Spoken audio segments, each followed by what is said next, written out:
análisis del acontecer nacional y regional, la vida política, las noticias y el análisis de AFN político y algo más.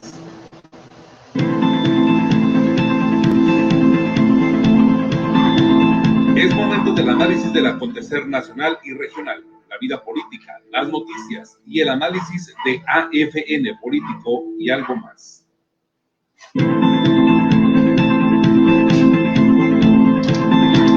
Es momento del análisis del acontecer nacional y regional, la vida política, las noticias y el análisis de AFN político y algo más.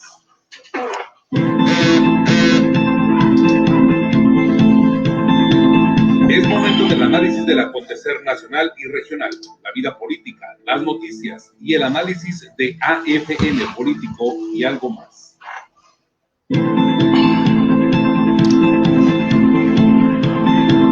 Es momento del análisis del acontecer nacional y regional, la vida política, las noticias y el análisis de AFN político y algo más. ¿Qué tal? Buenos días, qué gusto saludarlos esta mañana de miércoles 17 de febrero del año 2021. Sean ustedes bienvenidos a este espacio, son ustedes muy gentiles por acompañarnos en esta primera edición de AFN Político y algo más, que es una producción de Agencia Fronteriza de Noticias y de su directora, nuestra amiga y compañera Dora Elena Cortés. Soy Enrique García y le deseo que tenga usted un día extraordinario el día de hoy. Gracias por acompañarnos esta mañana en que le vamos a entregar lo último en la información generada en esta ciudad. Mire usted, para quienes están interesados en el seguimiento del tema de las vacunas, por supuesto le vamos a actualizar esa información.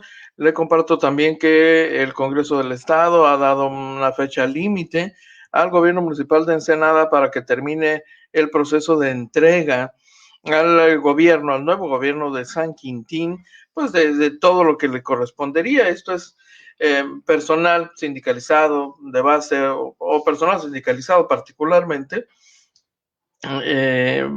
para que tenga ya su base y en aquella comunidad y empiece a ejercerla. Por supuesto, el tema de las vacunas a nivel nacional también, algunas novedades que ha habido. Sin duda un tema importante, porque en estos momentos precisamente la forma en que el gobierno ha manejado el tema de las vacunas, sobre todo por la insuficiencia del producto, ha generado mucha crítica, mucha ansiedad incluso en algunos sectores de la población, como usted podrá comprender. En el caso de Baja California, desde luego también se refleja, ¿no? Mire, vamos a entrar en materia. Yo le voy a compartir justo en este instante la exposición del secretario de Salud, el doctor Alonso Pérez Rico, particularmente en el tema de las vacunas, las preguntas específicas sobre el particular también, el dato interesante sobre los casos de reacción secundaria que ha habido a la vacuna en estos días que se ha venido aplicando el medicamento de AstraZeneca, en la explicación sobre la vacuna de Pfizer para los médicos, estos detalles a continuación en este momento. Aquí está la explicación del secretario de Salud, el doctor Alonso Pérez Rico. 6 y en Tijuana 2.812, ¿no? Arriba de 80 o más, de 60 a 69 las cantidades para darnos un total de casi 63,000 pacientes. Pasemos a la que sigue. ¿Qué enfermedades tiene cada uno de ellos? ¿Qué comorbilidades tiene cada uno de ellos? Y sobre ellos nos tenemos que enfocar muchísimo más. Ellos tendrían que ser los primeros que se vacunen. ¿Por qué? Porque son los que más riesgo tienen de complicarse y enfermarse, y así salvamos vidas. Así tenemos desde el punto de vista técnico, médico y ninguna otra causa, podemos salvar más vidas. Haciendo la recomendación del sector salud, podemos hacer esto. Pasemos a la que sigue. ¿Cómo vamos en la vacunación? ¿Cuántos hemos vacunado? Pasamos a la que sigue. ¿Cuántas personas vacunadas tenemos el día de hoy? 4.984. Ayer eran 1.550, hoy son 4.984. ¿Cuánto vacunamos ayer? 3.500 personas más. En el Valle de Mexicali ya llevamos vacunadas a 3.254, en San Quintín a 1.480, en San Felipe ya llevamos 250 personas vacunadas para ser cerca de 5.000. Esto fue el corte del día de ayer y hoy iniciamos la vacunación. Pasamos a la que sigue. ¿Dónde vamos a estar vacunando el día de hoy? En San Quintín, en la región de San Quintín. Terminamos San Vicente, terminamos Colonet, Emiliano Zapata y Vicente Guerrero. Inicia la vacunación ahí. Para Emiliano Zapata y Vicente Guerrero se prevé, vamos a llevar muchísima más dosis de las que hemos estado llevando a los otros puntos. Van a ser muchísima más de 500 dosis. Y vamos a dónde vacunar. Para San Vicente es en el Centro de Salud del IMSS. Para Colonet, del Centro de Salud IMSS Bienestar. Emiliano Zapata, en la Escuela Primaria Emiliano Zapata. En el Vicente Guerrero, Escuela Primaria Vicente Guerrero. Continuamos la vacunación en San Felipe y es el de San Felipe. Estas son las ubicaciones que van a estar en San Quintín y San Felipe. Ahora pasemos a la que sigue y vamos al Valle de Mexicali. ¿Dónde vamos a estar en el Valle de Mexicali vacunando?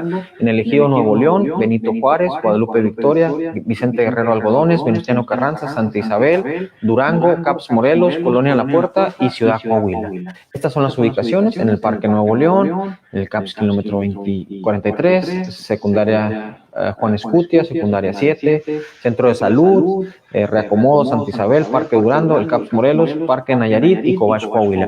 Básicamente donde hemos estado vacunando los últimos 2 días. Queremos terminar con todas estas áreas y decirles que el Delta Oaxaca ya terminó de vacunar y que vamos a estar continuando con la vacunación. Adicional a la vacuna tenemos que continuar con el distanciamiento sano.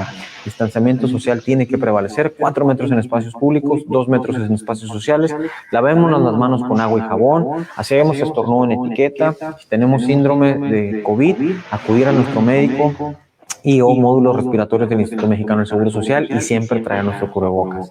Pasemos a la que sigue, hablando de cubrebocas, por todos en Baja California, el COVID 2019 sigue activo por el bien de todos, usa tu cubrebocas por el amor de Dios y estos son los artistas del día de hoy. Invito a que se pongan la vacuna, que no pasa nada, ¿verdad? Es mejor para ver si se nos quita esta enfermedad que anda. Que vengan, que los invito, no se siente nada, que venga toda la persona que me está escuchando, que se cuiden por lo que más quieran. Está bien que se vengan a vacunar todos para que así no corra más la enfermedad para todos. Cuídense por lo que más quieran. Invitamos a toda la gente, a los viejitos sobre todo, a que no tengan miedo, ni por ninguno. La vacuna no duele nada y es maravilloso eso. Cuídate por lo que más quieras. Cuídate por lo que más quieras. Bien, pues siguiendo la campaña de Cuídate por lo que más quieras, les agradecemos muchísimo a los artistas del día de hoy que nos están invitando, que son ciudadanos como usted, como yo, que si es un adulto mayor en esas áreas precisamente rurales y suburbanas, que usted pertenece a esa población, acuda a los centros de vacunación, como ellos dicen, no duele nada, y anímense, vale completamente la pena. Me mandaron mensajes a mí, así como indirectas, ¿no? Bueno, yo no sé esto de que no duele, ¿no? Digo que es buena saco, qué bueno que se vacunen. Pero que duele el piquete, duele los piquetes, ¿eh? A ver, doctor. Dice Mariana Alejandra, doctor Pérez Rico, el viernes pasado nos dijo que al día siguiente tomaría el tema de la reapertura de las garitas y no fue así. ¿Puede tomar este tema, por favor, y decirnos qué se habló en su visita de San Diego este jueves pasado? Gracias por leerme. Sí, Mariana, lo comenté, precisamente lo comenté que estábamos haciendo precisamente un estudio de incidencia y prevalencia en las grandes ciudades de Baja California, Ensenada, Tijuana y Mexicali. Se están mostrando entre 1.200 y 1.500 personas con pruebas de anticuerpos pruebas moleculares PCR, pruebas moleculares de antígeno y anticuerpos serológicas. Esas 3 pruebas se les están haciendo a una población para determinar nuestra incidencia y prevalencia y esa misma información presentarla ante un ensayo clínico determinado con una base metodológica, presentar los resultados a las autoridades tanto de México como de Estados Unidos y determinar que tenemos la misma prevalencia e incidencia en Baja California que California. Si eso sucede, es un sustento médico técnico para decir, pues no sirve de mucho tener una frontera cerrada. Las autoridades de San Diego tienen la misma intención de nosotros, que nuestra comunidad ya está ahorita preparada por la incidencia que tenemos, que continúa bajando, para precisamente empezar esta interacción, pero no depende del gobierno del estado, depende del gobierno de México y de las autoridades estadounidenses, del gobierno federal. Pero si nosotros les brindamos los instrumentos para que ellos tomen la decisión, pues seguramente viene en forma muy breve un anuncio de que eventualmente vamos a aperturar. María Dolores. María Dolores, ¿dónde o con quién dirigirse? Porque en San Quintín se está manejando dos fechas para vacunación en Lázaro Cárdenas y nos confunden y dicen que nos van a llamar y no lo han hecho. María Dolores, te diría lo siguiente: Lázaro Cárdenas inicia a vacunarse hoy. Vean los reportes que acabo de poner. En la Vicente Guerrero, yo sé que Lázaro Cárdenas es de las comunidades más grandes, ahí es donde más vacuna vamos a mandar. Te diría que te dirijas con el sector salud, con la jurisdicción 4, que vayas a tu centro de salud e inmediatamente te van a ubicar. ¿Por qué no podemos vacunar en los centros de salud? Porque está muy chiquito. Al momento de compactar 500, 700 personas, como hemos visto los videos aquí, tienen que ser predominantemente en escuelas a aire abierto, en donde podamos controlar quién ingresa, cómo se registran y cómo salen. Y en el tema de que los van a llamar, miren, yo les diría esto. Ahorita estamos teniendo una situación con bienestar, el bienestar federal. Son muchas personas a las que se les llama, no necesariamente acuden todas, pero yo te diría esto: si tú eres de la comunidad donde se está vacunando, tú acude a tu centro de vacunación. Y si no estás en una lista, no te preocupes, te van a vacunar. Si no hay suficiente vacuna para ti, es mi obligación como sector salud mover la vacuna para que te vacunes. Lo importante aquí es que se vacunen. Adicional, tenemos que registrarlos, por supuesto, es una obligación para saber cuándo te toca tu siguiente dosis. Pero si no sirve el sistema, si se fue la persona, lo podemos hacer a mano. Y ya cuando regresen las personas de bienestar, pues se los damos para que te capturen, pero lo importante es que tú te vacunes. Ese es nuestro mandato sagrado.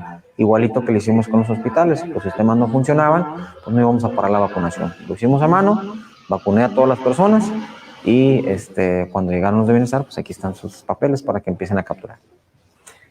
Roberto López, Canal 66. El día de ayer, de las alrededor de 100 vacunas anti-COVID que se tenían destinadas para adultos mayores registrados en el reacomodo Valle de Mexicali, solo llegó cerca del 50% de los adultos mayores. ¿Qué les pasó con el resto de las vacunas? ¿Son aprovechadas? De ser así, ¿cómo se define entre quiénes serán aprovechadas? De manera global, ¿cuál es el porcentaje de adultos mayores registrados que no han llegado a ponerse la inmunización? Bueno, Roberts, te diría, se va a aprovechar el 100% de las vacunas. Te diría, no vamos a vacunar a una sola persona menor de 60 años. Las personas que vamos a vacunar son de 60 o más. A diferencia de las de Pfizer, AstraZeneca pueden permanecer en red normal y pueden permanecer muchísimo más de 5 días. Entonces no hay tema de que se va a echar a perder la vacuna, eso no pasa. Lo que sí es que tenemos que tener mucho cuidado que cuando lo saquemos de nuestros refrigeradores se aplique esa vacuna, y por eso se prevé que tengas a las personas ahí listas para vacunarse, ¿no? Entonces, el 100% de las vacunas se van a aprovechar. Te voy a decir por qué. Porque no nos va a alcanzar con las 23,810 dosis para cubrir a todos los adultos de 60 años en el territorio. Tenemos que esperar a que nos lleguen más vacunas. Ahorita lo que estamos vacunando son las personas que tienen menos posibilidad a acceder al sistema de salud de segundo nivel, a los hospitales COVID, a las personas que más se nos están infectando y enfermando y que están perdiendo la batalla. Y esos son los pacientes que tienen muchas comorbilidades, ¿no? Nada más que creo que a que se refiere él, que qué pasó con las 50% de las vacunas que quedaron, porque no fue la gente. No. ¿Se echa a perder esa vacuna o se lleva inmediatamente a otra parte? No, se deja ahí y haga de cuenta que vacunamos a los que están en la comunidad. O sea, los que no les hablan por teléfono, bienestar tiene que hablarles. Aunque no estén en la lista de los vacunas, ¿y los registran? Sí, obvio, tienen que registrarlos en la plataforma. O sea, entonces, para contestarle, no llegó el 50% de las personas, pero se vacunaron, se usaron esas vacunas en personas que estaban... De esa comunidad, que no están registrados. Que eran de 60 años para arriba. Tienen que ser 60 años para arriba, ser de esa comunidad, decir, oye, ¿a usted ya le hablaron? No, pues no, ahora venga. La preocupación de señor López es si se echaron a perder. No se echaron a perder. No, olvídese. Bueno, aparte de que me corre usted, me corren de la Secretaría de Salud. No puedo echar a perder una vacuna del COVID. No, se acuerda del doctor Gandaya. Ya estamos enojados porque se levantó. Oye, a propósito, ¿asomó la cabeza el doctor Gandaya? Todavía no nos llega hoy nos llega la segunda dosis de Pfizer y pues va a ser convocado a vacunarse. Seguramente, ¿no? Hay que sacarle, la gente va a querer verlo. Ahí sacándose la vacuna, hay que sacarle película. Ok, adelante, con la próxima. Bien. Carolina García Televisa. Buenos días, secretario. ¿Cuándo iniciará la vacunación de personal médico en Mexicali y cómo será? ¿Cuándo se pretende cubrir al 100% del personal médico que también está en riesgo de los contagios, no solo a los que laboran en área COVID? Y por último, ¿tiene registro de algún caso de reacción adversa en adultos mayores a los que se le aplicó la vacuna? Por supuesto que sí, Carolina. Mira, ¿cuándo inicia la vacuna del personal médico en Mexicali y cómo será? Inicia el día de mañana. Hoy nos llega la vacuna en el transcurso de la tarde y el día de mañana nos iniciamos la vacunación. No tenemos prisa para vacunar a los 9,750 compañeros porque todavía nos quedan bastante días para llegar a ese límite de 42. Lo que queremos hacer es vacunarlos en su segunda dosis y que queden con el 95% de efectividad en los siguientes 8 días. Lo vamos a hacer. Si hoy nos llega en la tarde, como está previsto, mañana en la mañana iniciamos vacunación. ¿Cuándo se pretende cubrir el 100% del personal médico? Seguramente lo que te estás refiriendo es el personal médico de segunda línea, tercera o cuarta línea. Yo te diría, en cuanto podamos garantizar que ya cubrimos al 100% de la primera línea, vamos a empezar con el área médica a medida que nos manden más vacuna. La siguiente remesa para el área médica es este martes y el siguiente martes nos llega más vacuna y estaremos muy atentos al Plan Nacional de Vacunación que tiene a bien el Gobierno de México por hacerse para que nos indiquen cuándo empezamos a vacunar al resto del área médica de segunda línea, incluyendo a todos los médicos directivos. Tu servidor no se ha vacunado y no me voy a vacunar hasta que el personal se vacune, ¿no? Pero quiero ser muy claro, aquí en la Secretaría de Salud somos muy claros a quién, cómo y cuándo vacunamos. Si a ti te toca ahorita, te toca ahorita. Si no te toca, te pido y te ruego, por favor, que esperes un poquito a que vacunemos a los de primera línea. Y por último, ¿tiene registro del caso de reacción adversa en adultos mayores a los que se le aplicó la vacuna? Sí. En los 2 días que llevamos de vacunación son 15 casos adversos, pero son leves. Dolor de cabeza, dolor de sitio de aplicación, mareos, que todos se han resuelto ahí, y en 2 casos tuvimos que trasladarlos a centros de salud, ninguno a hospitalización, era para precisamente monitorizarlo y egresarlo, ¿no? Esto es normal, la vacuna sí, efectivamente puede ocasionar efectos secundarios, pero todos han sido mínimos. Ok, seguimos. Fan destacado, Lili Ramírez. Buen día, secretario de Salud. Pacientes que llevan un control de enfermedades degenerativas como diabetes y hipertensión indican que no son surtidas las recetas para medicinas como clortalidona y linaritina. Mencionan que tanto en el IMSS y en el sector de salud estatal no son surtidos todos los medicamentos. Los pacientes afectados dicen que quieren llevar un control de estas comorbilidades, pues lo hacen más propensos a que se compliquen en caso de enfermarse de coronavirus. ¿Tiene detectado que existe desabasto de medicamentos de diabetes y hipertensión? Te diría, Lili Ramírez, nos está llegando a todas las instituciones lo que es compra consolidada del ejercicio octubre pasado.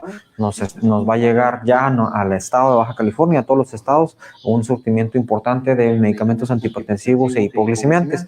Le diría a estas personas que se contactan contigo que pongan mi número de teléfono, me marquen en caso de que no tengan el abastecimiento del IMSS, del ISSSTE, de la Secretaría de Salud o de cualquier otra institución para identificar quiénes son y rápidamente corregir esta situación. Es importantísimo que los pacientes hipertensos y diabéticos lleven un control adecuado farmacológico, pero es más importante que lleven un control adecuado no farmacológico. ¿A qué me refiero con eso? Dieta y ejercicio.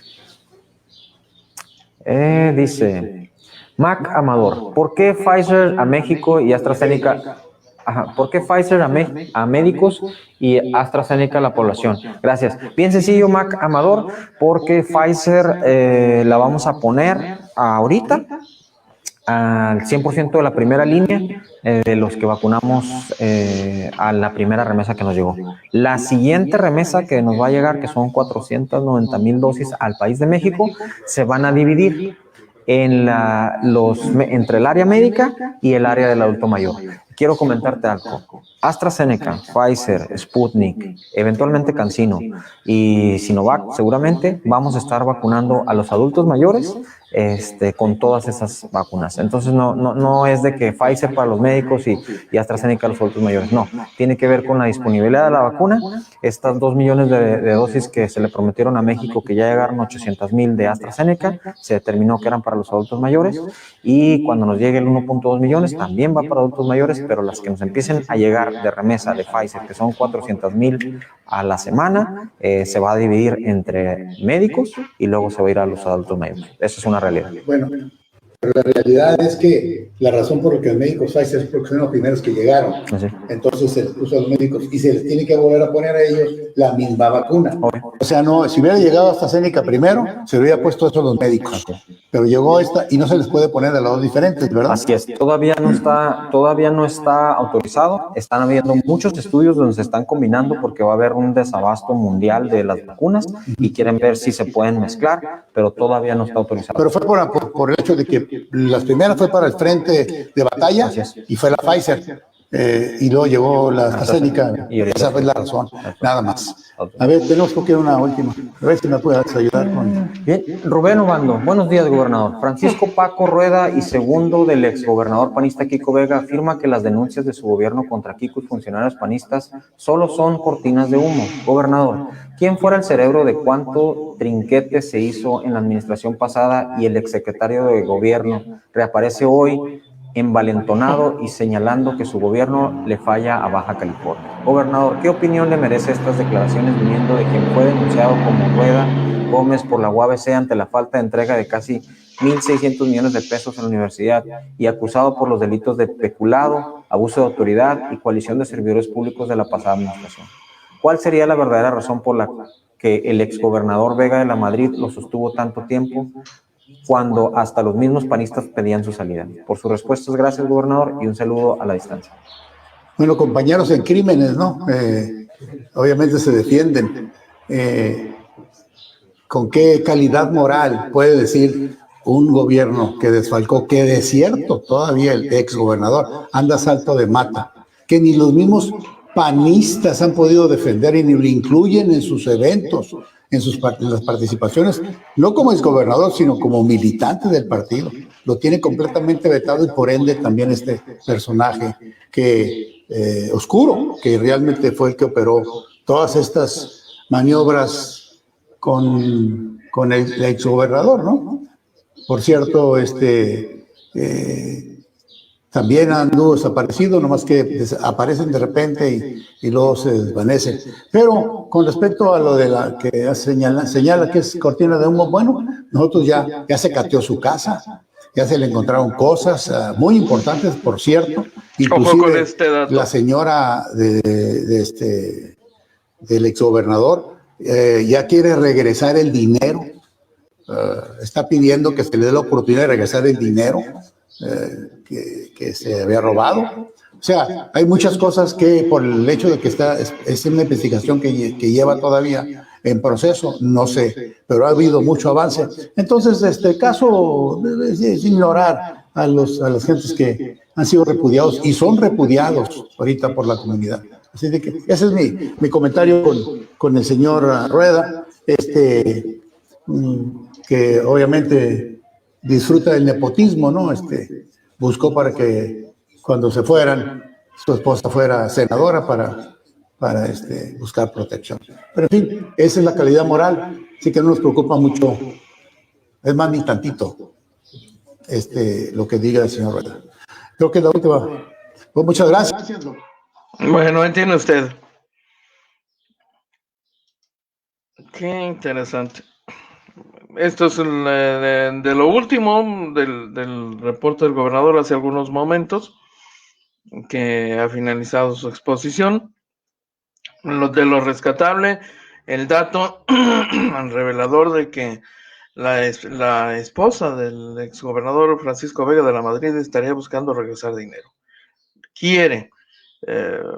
¿Cómo fue este proceso? Esa es una parte que no ha sido evidenciada, no ha sido explicada, pero es interesante el dato que aporta el gobernador sobre esta pretensión de la extitular estatal del DIF, que también está involucrada en un expediente y acusada. de desvío de recursos. Entonces, suponemos que habría hecho ese planteamiento pues, a través de sus abogados, ¿no?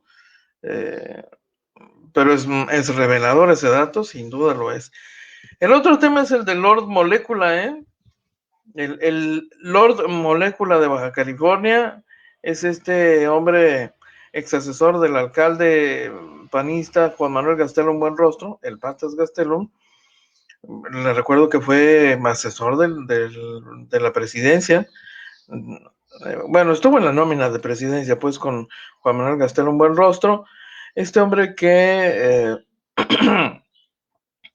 está decidido a servir al que esté en turno y no vacila, ni por asomo siquiera, no, ni se ruboriza para golpetear a quienes sirvió como golpeador, como sicario. Qué interesante. Lo es por una razón, porque la administración estatal lo está engrandeciendo, pareciese que lo utiliza. Esa parte me llama mucho la atención. El gobernador Jaime Bonilla le da tanto juego a este hombre que es sin duda de llamar la atención. Pues uno se preguntaría si está ya trabajando para el gobierno del estado abiertamente, ¿no? Y se erige hoy no solo en defensor de la Cuarta Transformación, sino en golpeador contra políticos panistas. Fíjese qué curioso caso, ¿no? Interesante. ¿Por qué el gobernador le dará tanta jugada a este hombre? Yo no me lo explico. Honestamente no me lo explico. Porque es ya cada vez más evidente. Pero el cinismo de ese saltimbanqui de la política oportunista es sorprendente. Ni el menor rubor, de veras. Bueno, pues es que hay espacios de oportunidad para gente como él, evidentemente. Claro que lo hay. Si no lo hubiera, no existirían. Pero regularmente siempre encuentran a quien servir. Ahí está el dato, pues, finalmente, ¿no? Y en cuanto al tema de la vacuna, también importante el dato de las 15 personas que tuvieron algún efecto secundario en respuesta a la aplicación de la vacuna, pero también finalmente resultaron casos leves, según lo que reporta el secretario de Salud, el doctor Alonso Pérez Rico.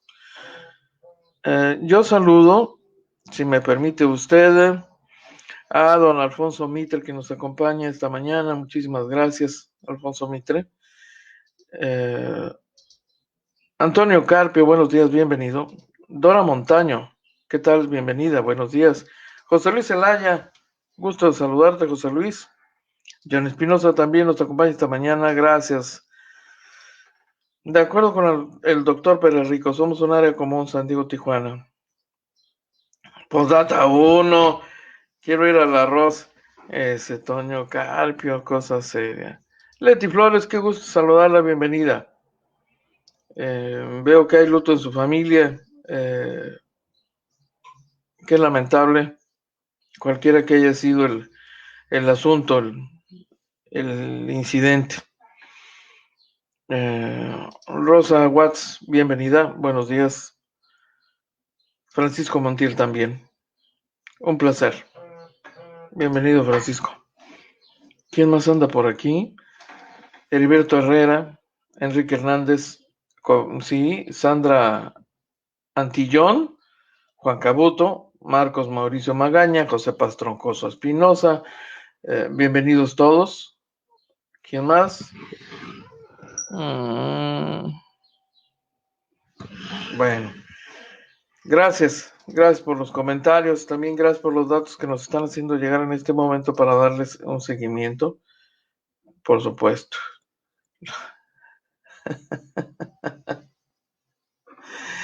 El Lord Molécula de Baja California, Rubén Obando, qué cosas, ¿no?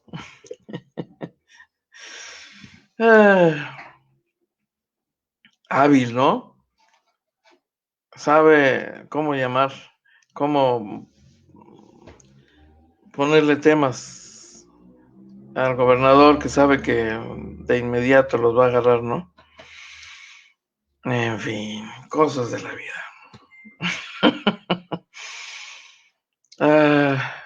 Bueno, aclaro, ¿no? El término Lord Molécula se utiliza para alguno que otro, pues barbero, abiertamente hay que decirlo, ¿no? Que dentro de los medios de comunicación, porque es también una realidad, los hay, y la 4T también, a la 4T le han surgido varios simpatizantes que desde los medios de comunicación hacen activismo a favor de la 4T. Se ha utilizado para un personaje extravagante, incluso allá en la Ciudad de México, que no falla a las mañaneras del presidente López Obrador, y lo hace con un estilo, bueno, inconfundible. Qué asuntos tan vergonzosos, pero ni hablar, ¿qué lo vamos a hacer? Oiga, voy a una pausa rapidísimo, de veras. Regreso. Don Rubén Reyes nos acompaña también esta mañana. Bienvenido. Muchísimas gracias, muy amable don Rubén. Bienvenido. Oiga, voy a esta pausa brevísima, pero importante finalmente.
Gracias por continuar con nosotros. Muchísimas gracias, de veras.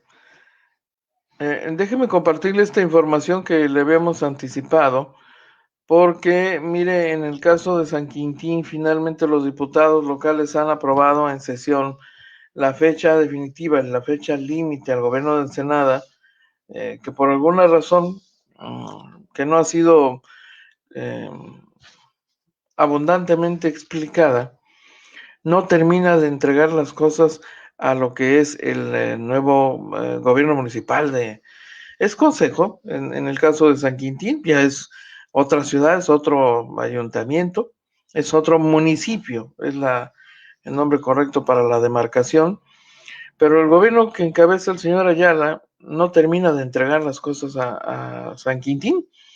Así que los diputados aprobaron el dictamen que ordena al municipio de Ensenada entregar todos los bienes muebles e inmuebles y el presupuesto que corresponda a la nueva zona territorial del recién creado municipio de San Quintín.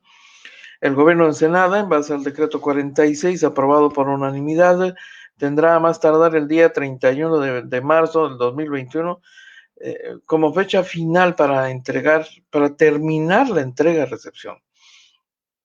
Debe además el gobierno de Ensenada mantener la responsabilidad de seguir atendiendo los servicios de San Quintín en tanto el Consejo Municipal Fundacional establece el municipio.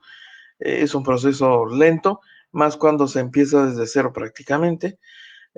San Quintín así ha recibido el trato pues de una delegación en los hechos y en un fenómeno muy parecido al que se vivió en el caso de Tijuana con Rosarito, donde Rosarito era una delegación y lo recordamos muy bien porque con frecuencia nos tocaba cubrir para diferentes medios lo que ocurría en Rosarito y nos consta, lo veíamos, pues sí, era una delegación grande, pero no dejaba de ser una delegación y recibía un trato, pues francamente, muy, muy pobre, y además por la distancia del gobierno central de Tijuana y con Rosarito, pues era muy fácil que simplemente se les olvidara muy frecuentemente la comunidad de Rosarito. Por eso es que surgió el movimiento para propiciar la creación del municipio de Rosarito, precisamente por eso. El gobierno municipal de Ensenada, según esta determinación del Congreso del Estado, deberá designar qué personal de base y de delegaciones corresponderá ahora al municipio de San Quintín y, de igual manera, mantener temporalmente los salarios de los mismos trabajadores en tanto se entrega la parte del presupuesto municipal de Ensenada que le correspondería a San Quintín. El Congreso del Estado adicionalmente instruyó en esta sesión de la legislatura que el sistema de administración tributaria del Estado, el SAT de Baja California, revise que se destinen, otorguen y apliquen los recursos presupuestales al municipio de San Quintín, incluyendo los impuestos, derechos y participaciones federales que le correspondan. Así que, pues sin esto, el municipio de San Quintín o el ayuntamiento de San Quintín es una falacia, ¿no? Es solo un gobierno de papel sin capacidad para operar, para atender requerimientos específicos de su comunidad, y entonces es por eso que el Congreso del Estado ha debido intervenir. Y mire que este dictamen lo único que exhibe es que el ayuntamiento de Ensenada no ha cumplido con ese proceso. ¿Por qué? Puede usted interpretar lo que guste, el hecho concreto es ese. No ha terminado de hacerlo y ha sido necesario que el Congreso del Estado casi le haga entrega, ya, ándale. Más o menos así. Por supuesto, es una interpretación solamente, pero conociendo cómo se manejan muchas de estas cosas, pareciese haber sido necesario que el Congreso de plano emitiera este dictamen para obligar al gobierno municipal de Ensenada a cumplir con esa parte. Oiga, le quiero compartir a continuación, porque ya sabe usted que el ingeniero Jaime Bonilla tiene un cliente, ¿no?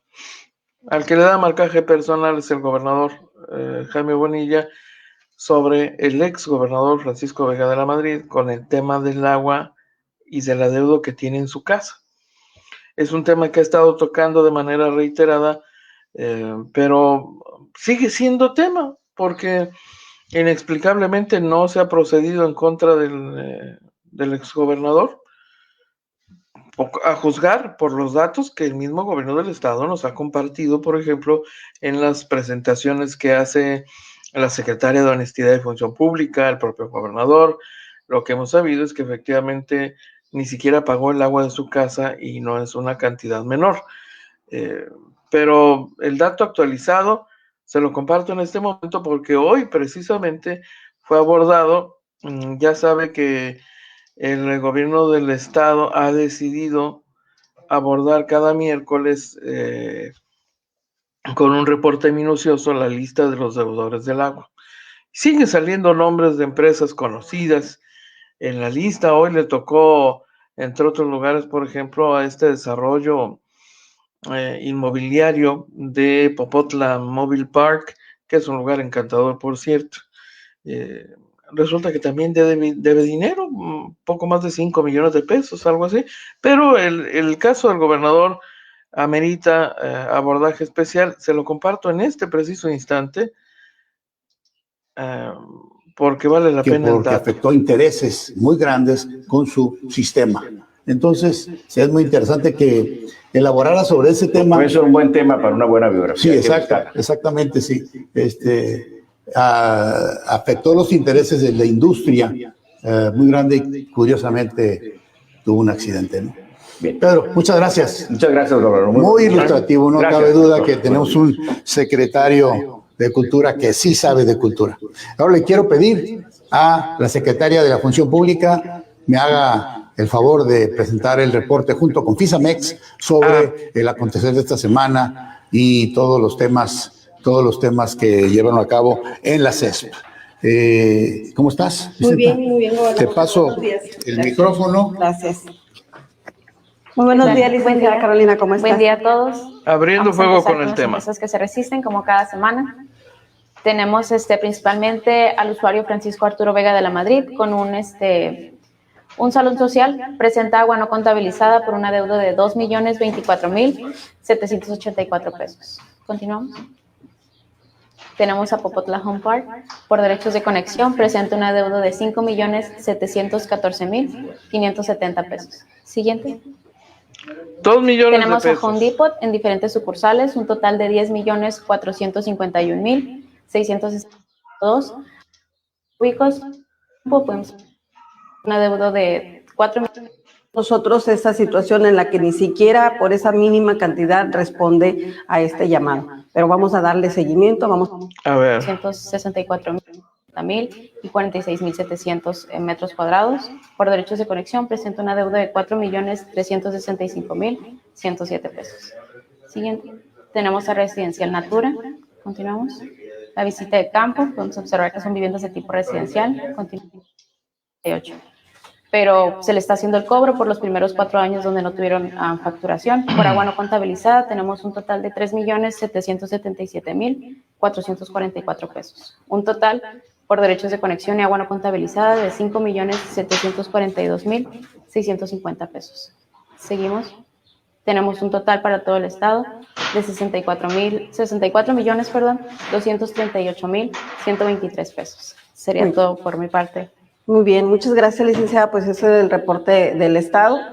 Tenemos ahora sí un montón un poco más bajo, ya se va revisando ahí estos pendientes. Y bueno, tenemos las empresas que se resisten, ¿no? Que de alguna manera tenemos nosotros ahí pues un retraso en ese trabajo. Ahí vimos que el primero pues fue el exmandatario Arturo Vega de la Madrid, y bueno, pues ahí tenemos nosotros esa situación en la que ni siquiera por esa mínima cantidad responde a este llamado, pero vamos a darle seguimiento, vamos a continuar con este trabajo, esa es nuestra responsabilidad, y bueno, con independencia de que no lo haga, nosotros estaremos ya presentando las denuncias penales ya próximamente, haciendo los créditos fiscales y embargando cuentas si se necesita. Muy bien. Muchas gracias. Vamos a... Bueno, pues embargando, dijo la secretaria de la Honestidad y Función Pública. ¿Será posible que vayan a proceder hasta ese punto en el caso del exgobernador? Si se resiste a pagar, entonces entiendo que el procedimiento es el embargo incluso, ¿no? Quizá no tanto la acción penal en ese caso específico, salvo que haya sido un delito, la conexión clandestina, por ejemplo, es robo, el tratamiento es de otra naturaleza, incluso. Lo que yo recuerdo últimamente sobre ese tema fue que el gobernador había preguntado, entre sorprendido e incrédulo, pero pues se le puede cancelar el servicio, ¿no? ¿Cómo que no se ha cancelado? Vamos, ¿no? Que se proceda. Esto fue, hasta donde recuerdo, la última intervención del gobernador Jaime Bonilla en el tema de su antecesor, el panista Francisco Vega de la Madrid, del que no se escucha nada más, solo la confirmación, que es este dato sobre el adeudo de la casa del gobernador, poco más de 2 millones de pesos. Pues debe tener complicaciones económicas el exgobernador seguramente, ¿no? Pobrecito, después de tanta complicación a su salida de gobierno del estado. En fin, dejemos este asunto ahí porque le quiero compartir el dato de que la Comisión de Economía del Poder Legislativo de la Cámara de Diputados ha respondido con su opinión sobre la iniciativa le llaman iniciativa preferente, de la ley de industria eléctrica que presentó el presidente Andrés Manuel López Obrador. Y la Cámara de Diputados ha respondido que no son viables estas modificaciones y justificó que la Suprema Corte de Justicia de la Nación haya invalidado elementos centrales de la política de confiabilidad, seguridad, continuidad y calidad en el sistema eléctrico nacional que emitió la Secretaría de Energía, porque invaden competencias justamente de la Comisión Federal de Competencia Económica y se da una ventaja indebida a la Comisión Federal de Electricidad. Entonces, esta resolución o esta opinión de la Cámara de Diputados concuerda finalmente con esta posición de la Suprema Corte de Justicia de la Nación. Además, no podía ser de otro modo, ¿no? Si es la palabra, la última palabra la tiene la Suprema Corte de Justicia de la Nación y esta ya se ha pronunciado y en los términos que le acabo de comentar, pues la Cámara de Diputados podría eventualmente tener algún problema intentando aprobar por la vía legislativa disposiciones que coinciden con aquellas que la Suprema Corte señaló como inadecuadas, inviables e ilegales.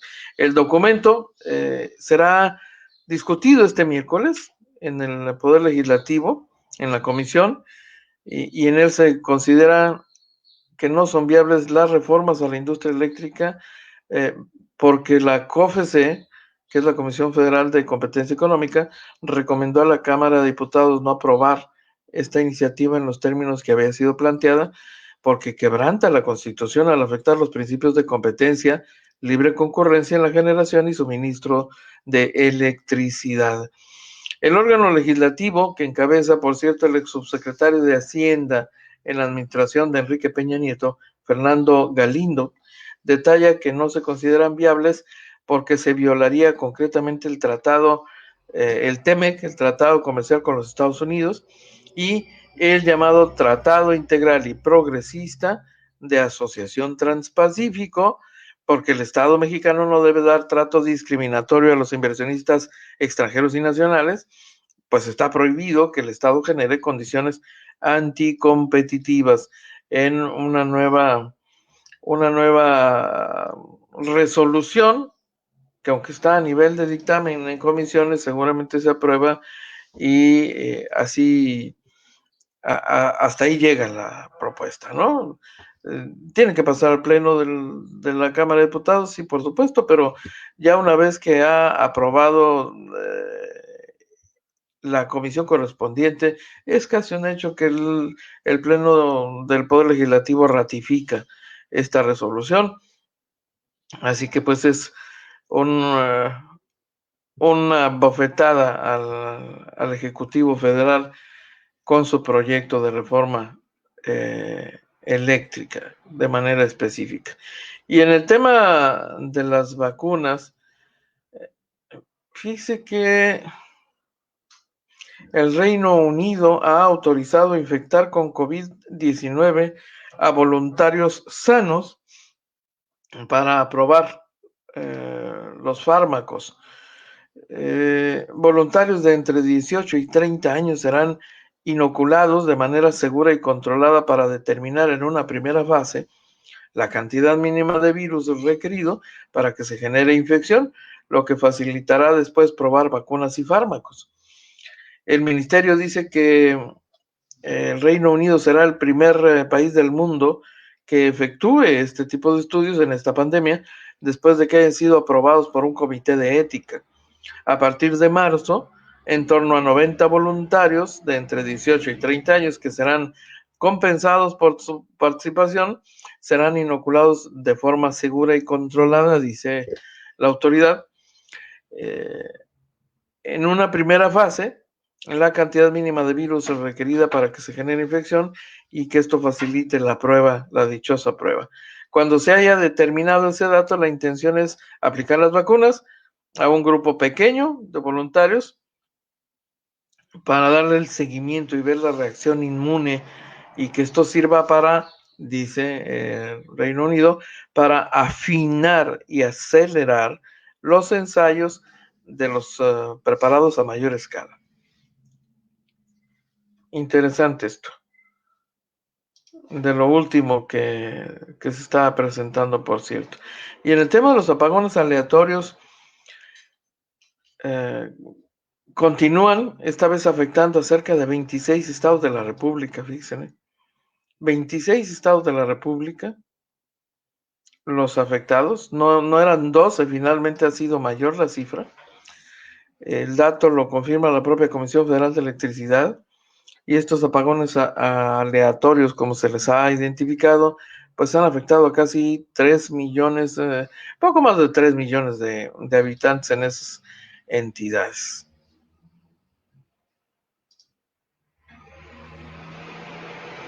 A ver, estamos recibiendo aquí un dato importante. Ah, mire usted qué interesante.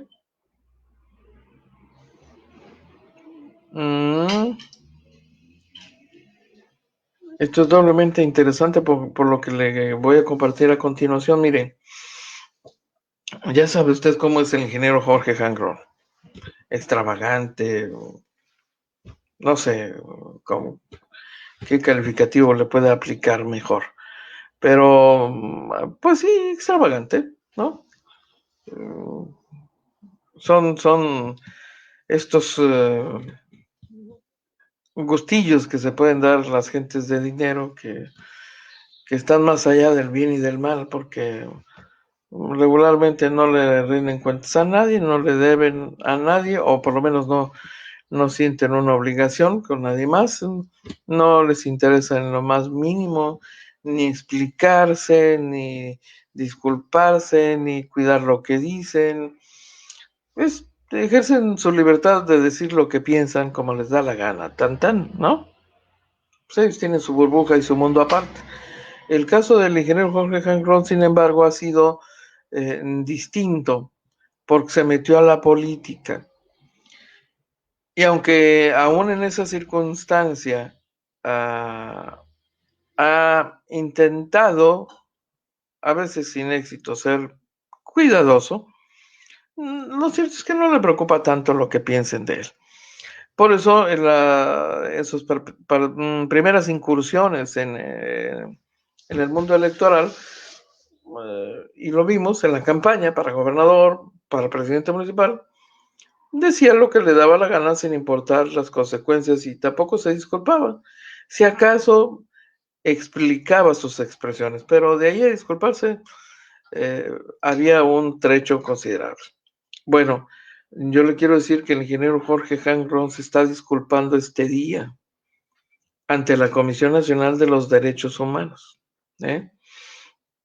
Según los responsables de su promoción mercadológica y publicitaria, sucede que el ingeniero, el exalcalde y aspirante a la gubernatura, envió una carta a la Comisión Nacional de los Derechos Humanos para solicitar la impartición de algún curso o taller sobre perspectiva de género. Reconoce errores, y le estoy leyendo un comunicado que recién estamos recibiendo. Reconoce errores y manifiesta su interés por cambiar su percepción, algo que antes no le importaba, francamente. Hoy sí le está interesando. Esto llama la atención, por supuesto, pareciese el reconocimiento de que cometió, efectivamente, como lo dice este comunicado, cometió errores que esta vez no quiere repetir, aunque, bueno, le ganó, pues es su naturaleza, le ganó en la conferencia de prensa que ofreció en compañía del dirigente nacional del PES recientemente en esta ciudad. Le leo el documento tal cual. El aspirante a precandidato al gobierno de Baja California por el Partido Encuentro Solidario, ingeniero Jorge Hangron, envió una carta a la Comisión Nacional de Derechos Humanos en la que se disculpa por las declaraciones inapropiadas sobre las mujeres, expresadas hace algunas semanas. En su escrito dirigido a la titular de ese organismo, Rosario Piedra Ibarra, el empresario reconoció haber reflexionado sobre los comentarios que hice.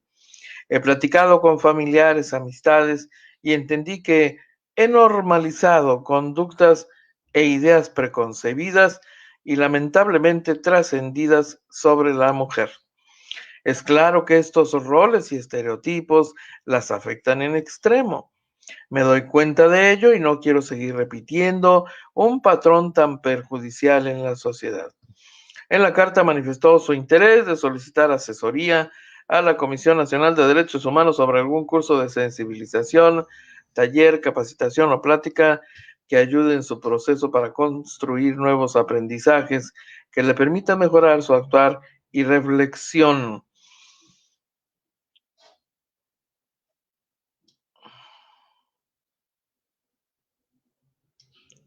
Apenas la semana pasada, Hank Ron asistió a un curso de perspectiva de género y expresión oral igualitaria impartido por la Red Iberoamericana Pro Derechos Humanos, al que acudió acompañado de sus más cercanos colaboradores y su esposa, la señora Carolina Cavande de Hank.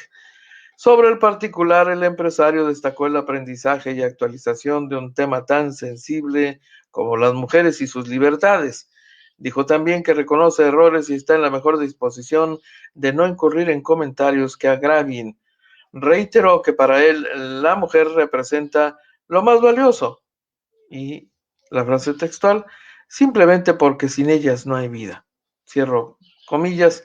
Y destacó que en su empresa la plantilla laboral se integra en 51% de mujeres.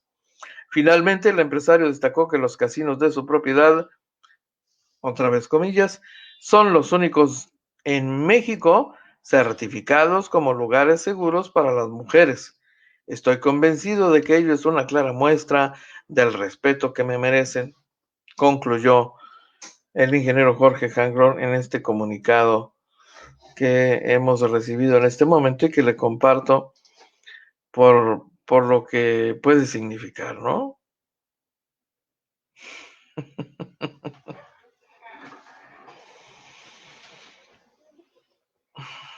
Interesante. ¿Quién más nos acompaña esta mañana? Romeo Castro, bienvenido. Saludos, gracias. Muy amable.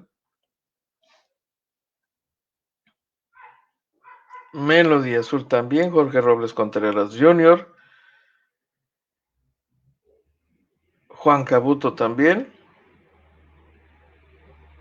desde las paradisíacas tierras de La Paz, Baja California. Marcos Mauricio Magaña también nos acompaña esta mañana. Muchísimas gracias. Le quiero compartir otro asunto, de carácter local igualmente. Es el dato actualizado sobre el efecto de la pandemia en San Diego, donde ya se reportan 3,000 muertos, que es una cifra parecida a la que tiene Tijuana. Bueno, sí, Tijuana más o menos anda un poco más arriba de los 3,000 muertos atribuidos a COVID. El condado de San Diego superó las 3,000 muertes por COVID y 253,000 contagios acumulados durante la pandemia. Lo confirma la Agencia de Salud y Servicios Humanitarios del condado. Dice que se confirmaron 698 nuevos casos de contagio para llegar al gran total de 253,000, es un cuarto de millón de infectados de marzo del 2020 al 15 de febrero de este año. Solamente, dice el reporte, 12,162 requirieron hospitalización y solo 1,555 fueron ingresados en una unidad de cuidados intensivos. De igual forma, se dio a conocer que al 15 de febrero se registraron 5 nuevas muertes por COVID para alcanzar 3,042 defunciones. Se trata de 2 mujeres y 3 hombres, de los cuales una de las víctimas tenía 80 años. 2 personas tenían 70 y 2 personas más 60 años. Y todos tenían alguna comorbilidad. El 14 de febrero no se reportaron decesos, pero un día antes, 12 mujeres y 16 hombres perdieron la vida a consecuencia del COVID. Al igual que en la mayoría de los casos, 15 personas que fallecieron tenían 80 años o más, 8 personas tenían más de 70 años, 4 víctimas tenían 60 años y una persona tenía 50 años. es el reporte epidemiológico del condado de San Diego, en Baja California, yo les recuerdo. Tenemos más de 7,000 muertos. Y es más, permítame usted, me parece que le puedo ofrecer aquí el dato todavía más preciso. Sí, aquí lo tengo ya. Amerita que se lo actualice de manera muy concreta, dato duro, para que usted lo tenga a la mano. Los números pueden ser muy fríos y pueden abrumar, pero dosificados y enfocados es más fácil entenderlos, particularmente por el promedio diario, específicamente el promedio diario que registra Baja California desde que inició la pandemia es de 20 muertes diarias. 20 muertes diarias, tiene un poquito más de 20 muertos. Es el promedio en el caso de Baja California. Aquí está. Sí, por supuesto que sí, mire. Defunciones. Tijuana tiene 3,164 acumuladas. Tuvo 3 muertos en 24 horas, en las últimas 24 horas. Mexicali nos superó en la cantidad de muertos, pero está abajo de Tijuana en el acumulado de las víctimas fatales. Tijuana tiene 3,164, Mexicali 2,647 muertos. Ensenada ya acumula una cifra de 1,004 víctimas fatales, tuvo 3 en las últimas 24 horas. Tecate, 179 víctimas fatales, un muerto en las últimas 24 horas. San Quintín, Baquebuela, tiene 83 víctimas fatales y una víctima en las últimas 24 horas. Rosarito apenas registra 24 y San Felipe 7. Eso es por lo que hace a la cantidad de víctimas y por la cantidad de casos confirmados. Bueno, pues Mexicali acumula poquito más que Tijuana, 16,225, Tijuana 15,367, aunque en las últimas 24 horas Tijuana tuvo más contagiados confirmados que Mexicali. Tuvimos, según este reporte del día de hoy, 85 casos en las últimas 24 horas y Mexicali 22. Una diferencia notable. Y como corresponde proporcionalmente a Ensenada, pues también Ensenada ha registrado un acumulado de 6,410 casos de contagio confirmado, 32 en las últimas horas, por encima de Mexicali, solo abajo de Tijuana. Es el comportamiento interesante para los estudiosos de la Secretaría de Salud que vigilan el comportamiento y lo monitorean, el comportamiento epidemiológico todos los días. El seguimiento es muy revelador porque a ellos les expresa, les permite ver una tendencia y esto también es importante. La información en un caso como el de la pandemia es importante para proceder con eficacia y con rapidez en la estrategia de combate al COVID. Así que este dato es el dato actualizado. Se lo comparto para los fines que usted considere importantes. Toño Carpio, saludos desde los soleados jardines del Pórticos del Lago y su reserva ecológica. Caramba, que se oye de caché, mi estimado Toño Carpio. Se oye de caché. Dice Enrique Hernández Félix Tocayo, ayer en la tarde de 6 a 8 vivimos un día terrible sin Arturo. Un caos de tráfico por Boulevard Bellas Artes e Industrial.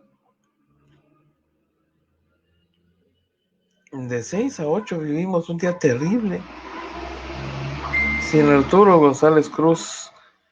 Un caos de tráfico. Caray, habría estado haciendo algo bueno ahí Arturo González que dejó de hacerse al cambio de administración. Bueno, al cambio de administración. Bueno, sí parece cambio de administración. Es más, miren, le voy a compartir este dato, ¿no? por los datos que hemos estado recopilando en los últimos días y que nos llegan, nos hablan, se percibió una especie de hostigamiento incluso durante la transición, y hubo quienes detectaron, percibieron, porque era visible, a juzgar por el trato recibido de parte de los nuevos funcionarios, como si se estuviese entregando la administración a una administración de oposición. Qué observación tan interesante. Me dieron muchos datos, santo y seña, ¿no? De cosas y conductas específicas que parecen apuntalar esta percepción, y por lo visto no es gratis. Pero ¿habrá hecho algo Arturo González Cruz efectivo en esta materia que dejó de hacerse? Esto dice Bellas Artes, Boulevard Bellas Artes e Industrial. Tocayo, cuánta pena, ¿no? Por cierto, a propósito de caos y de tráfico enloquecido, bueno, si usted no lo sabía, desde antier debió entrar en operación una decisión municipal de reducir a 1 el carril de retorno de Playas de Tijuana al centro. A ver, dice mi tocayo, son los camiones de carga de maquiladora, siempre bloquean, pero ayer se ensañaron. Oh, por Dios. Sí, ya sé. Ya, tiene toda la razón mi tocayo, efectivamente. El eterno problema ahí en esa zona es una locura, y hay sitios de la ciudad donde ocurre cotidiana e impunemente algo similar, ¿no? En diversos rumbos de la ciudad. Pero esto, los camiones de carga de maquiladora siempre bloquean, pero ayer se ensañaron. Y no hay orden. Ese orden le correspondería al gobierno municipal, ¿eh? Ahí, el control de parte de la autoridad. Pero bueno, pues ya sabe usted. Es un poco complicado que eso suceda, porque luego intervienen los representantes de la industria maquiladora a reclamar y a pedir consideraciones, facilidades, el llamado a trabajar de manera conjunta para resolver, ya sabe usted, ¿no? De hecho, ayer le compartimos una nota en el portal de Agencia Fronteriza de Noticias hablando sobre este tema, precisamente. Así que mi tocayo tiene toda la razón, así fue. Y así lo consignamos el día de ayer en el portal de Agencia Fronteriza de Noticias. Norma Martín, Mona Marín, qué gusto. Sigue la idea de abrir la frontera este 21 de febrero. Mona, este asunto lo veo difícil. La verdad es que el gobierno de los Estados Unidos ha venido prorrogando la apertura. Me parece que está todavía en veremos esa posibilidad. No creo, honestamente no creo. De cualquier manera, nos enteramos unas 24 horas antes, más o menos en promedio, sobre la intención de mantener las restricciones o reabrir. Y todo lo que hemos visto en este momento son señales en el sentido de que esta restricción va a continuar. Muy probablemente otro mes, muy probablemente. Aun cuando, y este también es un dato importante que le quiero resaltar, el gobierno del presidente norteamericano Joe Biden ha anunciado recientemente, que van a retomar el procesamiento de solicitudes de personas de extranjeros provenientes, por ejemplo, del Centroamérica. Lo que ha hecho el gobierno federal de los Estados Unidos es anunciar que ya pronto, pero no ha dado fechas todavía, solamente ha querido advertir que será en breve cuando anuncie las medidas específicas para que los interesados puedan acercarse con cita, ¿no?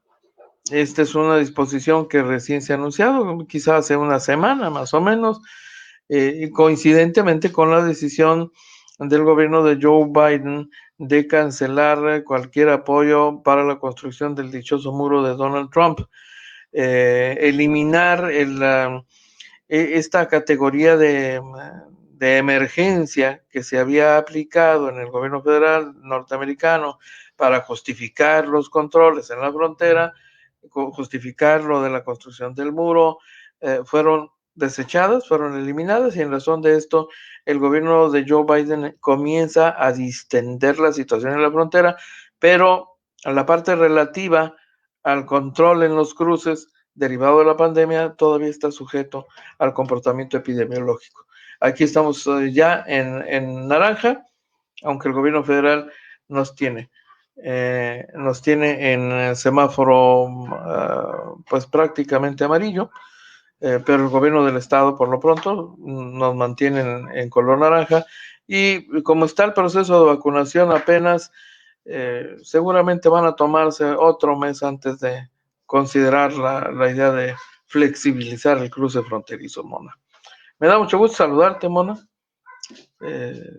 Arquitecta Mona Marín.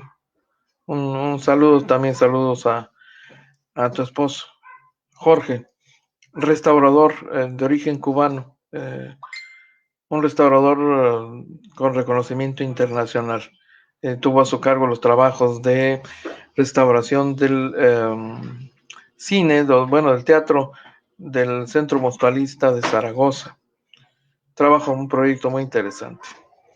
Oiga, ahora sí ya me pasé, pero bueno, gracias, muchas gracias a todos ustedes. Estamos de regreso al filo de la 1:00 p.m. con la segunda edición de AFN. Que tengan una mañana extraordinaria. Nos vemos en un rato más. Pásela muy bien. Con permiso. Y es todo por hoy. Lo invitamos para que nos siga de lunes a viernes, de 12 a 1 de la tarde, por este canal. Y es todo por hoy. Lo invitamos para que nos siga de lunes a viernes, de 12 a 1 de la tarde, por este canal. Agencia Fronteriza de Noticias es el portal de noticias más influyente y que sí se lee.